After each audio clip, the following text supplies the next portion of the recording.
কোটা আন্দোলনে কোন কোন সেলিব্রিটি ছাত্রদের সাথে রাজপথে নেমেছিল? কেউ বলছে রাকিব হোসেন, রাফসান দা, ছোট ভাই এরাও নাকি ছাত্রদের সাথে মাঠে নেমেছিল। অনেকে অনেক কথা বলতেছে, যে কারণে আপনারা কনফিউশনে আছেন। তাই এই ভিডিওতে আপনাদেরকে দেখাবো সত্যিকার অর্থে কোন কোন কন্টেন্ট ক্রিয়েটর ছাত্রদের সাথে ছিল। তো লিস্টের শুরুতে রয়েছে ওমর অন ফায়ার। হ্যাঁ, কন্টেন্ট ক্রিয়েটরদের পক্ষ থেকে সর্বপ্রথম ওমর অন ফায়ারকে ছাত্রদের সাথে দেখা যায়।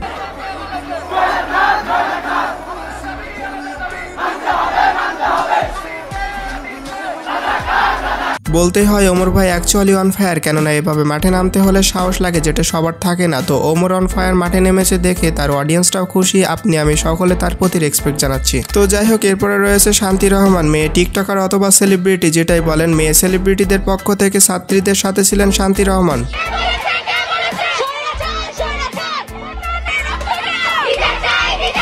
শান্তি রহমানের এই ভিডিওতে একজন কমেন্ট করেছিল, শান্তিকে দেখলেই আমার অশান্তি লাগতো, কিন্তু এই প্রথমবার শান্তিকে দেখে আমার শান্তি লাগতেছে। সো এরপরে রয়েছে ছাত্রছাত্রীদের পাশে যিনি ছিলেন, তাকে চিনে না এমন মানুষ খুবই কম। তিনি হচ্ছে সালমান মুক্তাদির।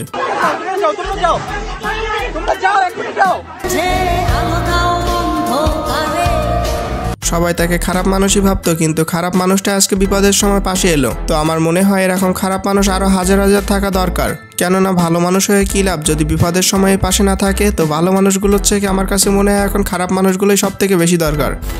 তো যাই হোক, এরপরে রয়েছে কাফি ভাই। তো চলুন দেখে আসি কাফি ভাই কি বলে। আমার এক ভাই হাত মেলে দাঁড়িয়েছে, পুলিশ তাকে গুলি করেছে। সত্যি বলতে কাফি ভাইকে আমি চিনতাম না। তো কাফি ভাইয়ের কথাগুলো আমার কাছে খুবই ভালো লেগেছে। তো এখন আমার কথা হচ্ছে, যাদেরকে আমরা এত বড় বড় সেলিব্রিটি বানালাম, তাদেরকে তো এই কোটা আন্দোলনের ছাত্রছাত্রীদের সাথে দেখলাম না। তো এখন আমার কাছে মনে হচ্ছে কোটা আন্দোলনের ছাত্রছাত্রীদের সাথে যারা ছিলেন তারাই হচ্ছে আসল সেলিব্রিটি। তো যাই হোক গাইস, এরপরে রয়েছে গেমিং কমিউনিটি থেকে ইটস কাব্য এবং মিস্টার ত্রিপুলা সহ তাদের ভাই ব্রাদার।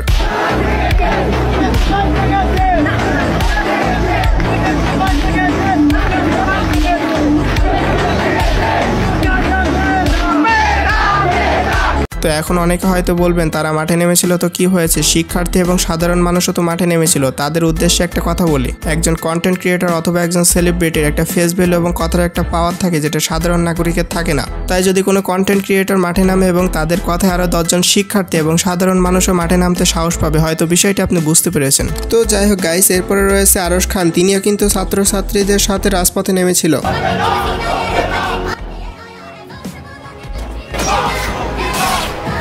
তো যাই হোক, এরপরে রয়েছে মেবি রোস্টার জাহিদ আহমেদ।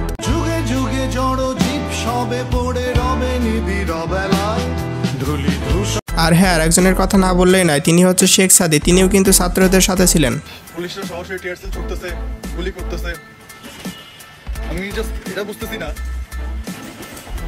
যারা ডিউটির নামে ছোট ছোট বাচ্চাদের গায়ে গুলি ছুটতেছে।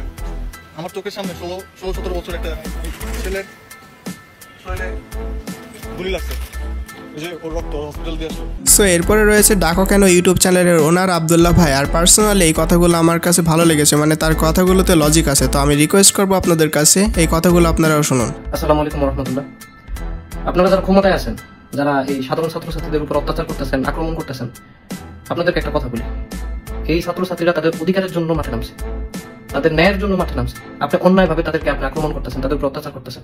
আপনি নিজেও জানেন যে এটা অন্যায়, আর এটা কেন করতেছেন এটা আমরা জানি, সবাই জানে যে কেন করতেছেন। দেখেন, ক্ষমতা সবসময় থাকে না, মানুষের পদ যে অবস্থান এটাও সবসময় একরকম থাকে না। আজকে আপনি হয়তো খুব উপরের অবস্থানে আছেন, বা খুব ভালো একটা পদ নিয়ে আছেন, বা খুব ভালো ক্ষমতা নিয়ে আছেন, এটা থাকবো না এক সময়। আপনি আজীবন বাঁচাও থাকবেন না, সবাই দুনিয়া থেকে একদিন চলে যেতে হইব। একটা জিনিস মাথায় রাখবেন, আপনি যে কাজটা এখন করতেছেন আল্লাহ আপনাকে মাফ করবো না, কারণ আপনি অপরাধটা করতেছেন মানুষের সাথে। মানুষ যদি মাফ না করে আল্লাহ আপনার মাফ করবো না। আপনি এটা শাস্তি দুনিয়াতেও পাবেন, আখিরাতেও পাবেন। তাহলে কি লাভ এই কাজগুলো করে আমার বলেন? আপনি জানেন যে এটা প্রকাশ্যে অন্যায় হইতেছে, আপনার অন্যায়ের পক্ষে কেন? ছাত্রদের সাথে এছাড়া আরও অনেক কন্টেন্ট ক্রিয়েটর হয়তো ছিল, তারা অতটা হাইলাইট হয় নাই। তো কেউ যদি বাদ পড়ে যায় সেটা আপনারা জানাতে পারেন। তো সবশেষে একটা কথাই বলবো, ছাত্রদের সাথে যারা ছিলেন তাদের কাছে আমরা সারা জীবন কৃতজ্ঞ থাকবো। আর হ্যাঁ, ইন্টারনেট বন্ধ থাকাকালীন আপনার এলাকার অবস্থা কেমন ছিল সেটা কমেন্টে জানায়েন।